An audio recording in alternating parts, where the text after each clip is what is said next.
Oftentimes bugs get a bad rap because you have plans and you have expectations. And when an insect comes in and kind of muddles that, it can be kind of hard and disappointing to figure out, where do I go next?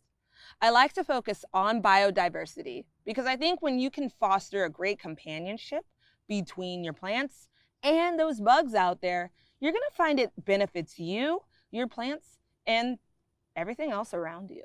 I planted a cucumber here. It's growing great on this trellis, but I thought that it should have some companions. We should share the space. And so I have a sunflower.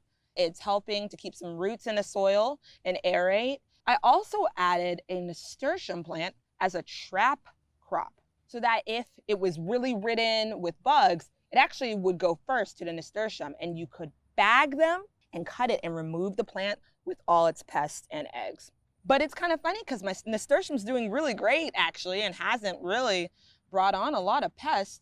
It's actually my amaranth weed, which I did not put here, but is grown on its own. And throughout the trellis, you can actually see there are leaves that have been eaten, and it's kind of taken the hit for us all. We really tolerate a fuller ecosystem because it's going to serve everything. Now, if you had some other companion plants and they just weren't doing all that you thought it could, or you just thought your plant was ridden and you can't figure out what it is, you could and should identify those pests and those things that are happening to your plant so that you can create a better plan for success.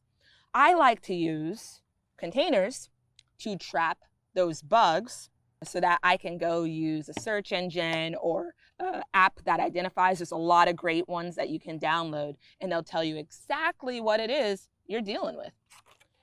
So what I'm going to do is I'm going to dig this hole.